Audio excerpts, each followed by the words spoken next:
Mess full of papers.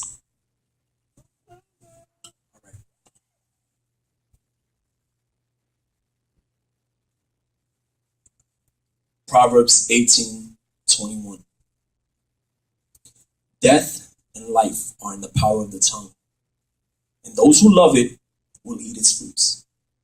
But what happens if you don't speak life and your mouth is filled with death and lies that make you filled with strife, that you never even realize what you're about to say when you're irate until it's too late? I want to tell you a story between a father and a son, and how this Bible text gave both their lives a night they only wish to forget.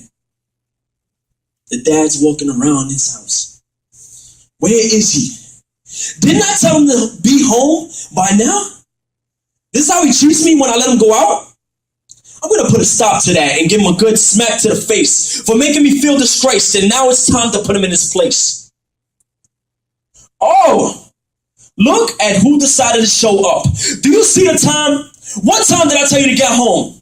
Answer me now before I kick you out of my home. Answer me.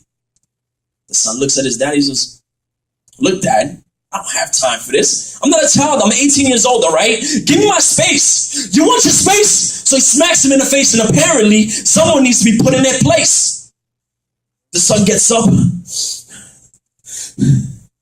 and he punches me right in the face. He punches his dad. And they begin to fight, and they're both filled with rage, and they stumble and knock over the light, fall to the floor, throwing punches at each other. And the mother tries to stop it, but she can't.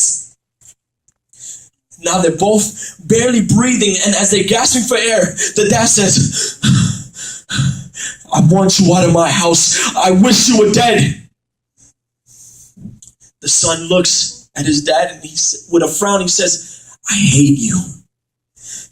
And he screams, and he picks up his keys, and he goes straight to his car. He slams the door, and the daddy gets off of the floor. He runs straight to the door, and he says, I hate you too. We should have had the abortion before you were born. Now look, the dad started to think. He says, you know what? Why did I say that? And in the back of his mind, he started to say, you know what? I didn't want him to go. I didn't want my son to go.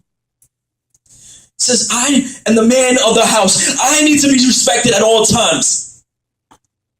Besides, I know when he calms down, when he winds down, he'll come back, right? It's about 2 hours later. I'm the dad. I'm waiting for my son. I'm laying in bed, and I can feel the bruises on my face and the bumps on my head, and suddenly my phone rings. It's my nephew, Tony. I answer and I say, what do you want, Tony? Don't call to defend for your cousin. He got what he deserved. He lost respect for me. So leave me alone so I can just watch TV. I can hear it in his voice. He says, Steele. He says, it's Jason. He got into a bad accident. He's in the hospital. He needs you. So I jumped to my feet, and I grabbed my chancletas. I jumped to my car. And I'm trembling. What happened to my son? I get to the hospital, run straight through the doors. I run to the nurse and I ask for my son. And she looked at me, and with a sad face, she said, I'm sorry, sir. I'm so sorry, but he didn't make it. My knees hit the ground. I screamed to the sky with tears flowing from my eyes as they passed me his belongings. He had his picture with me and him in his wallet. And I asked if I could see him, and she let me in the room. I uncovered his face and I began to weep, brushing my fingers through his head. I said, my baby, God, what did I do to my baby? Because of life and death on the tip of my tongue, I decided to speak death, and it was sure to come. My baby, God, bring him back. Bring him back. And as I sat there and gave him a kiss to his face, I realized that this is my fault. There's a ring. I answer the phone. I say, hello? And it's his girlfriend. And she goes, hey, Mr. Fortis, I just wanted to speak to Jason. Was he able to tell you the good news? I said, the good news? Yeah, he was late because he was with me at the doctor's office. We're going to have a baby.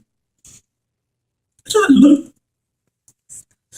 and I said, as tears run down and as I cried, I said, I will always be there for you and that baby. Because of this lying tongue, the baby's father died.